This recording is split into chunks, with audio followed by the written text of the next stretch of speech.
Wano's world. My baby mama trippin', she been going through my phone. Tired of me cheating, I can't leave these hoes alone. Hella pics, hella tips on my cash app. It's like, hold up a... Next is D.L. Hughley, comedian, actor, philanthropist, former gangbanger, husband, father.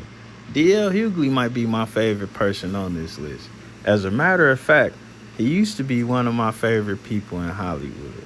But lately, he's picked up a very political agenda. And I'm not necessarily against it, but what I am against is the complete Democratic takeover. He don't question the Democrats.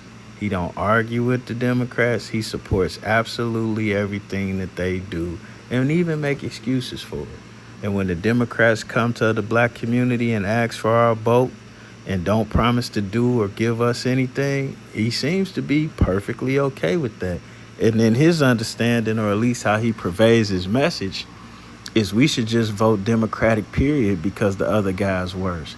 And to me, that has become a very toxic idea and even more toxic to our identity as a people.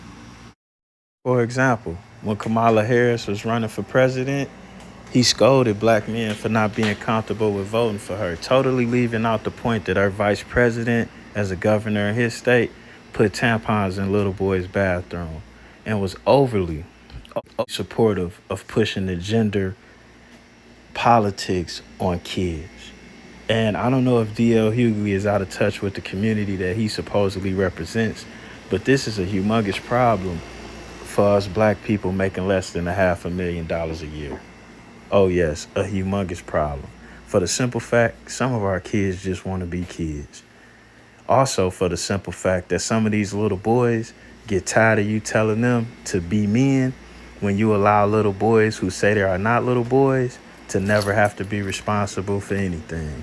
This is totally destroying our country and our community. No biases against nobody's sexual preference, but the world should not have to bend, fold, and crease to what you do in your bedroom, or mine for that matter. Now, I didn't make this video to knock anybody's hustle or not even to tear down nobody's grift. But the problem is the people that are being looked at as far as what black people are thinking and what black people in normal everyday life have going on are not the best people to represent and or speak for us. To be honest with you, I think most of these guys are completely out of touch with your average everyday black person. And that ain't to say they even got to care about us. After all, they sign contracts to get paid regardless for pushing the agendas they pushing. And that's how I look at it.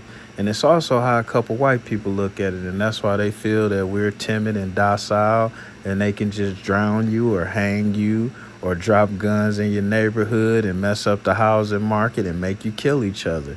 And nothing is going to happen because we're represented by people that shouldn't be representing nobody but themselves. We out. Oh, hold on. Don't go nowhere yet. I almost forgot this guy here, Roland Martin. One of the biggest, if not the biggest, voice representing black America on the internet. Oh, one of the biggest, if not the biggest. And Roland Martin, if you don't know, is a heavy Democratic supporter. Now, the difference between Roland Martin and some of these other guys that we talked about is, at least publicly, Roland Martin would challenge some of the things and some of the policies that Democrats want to push forward.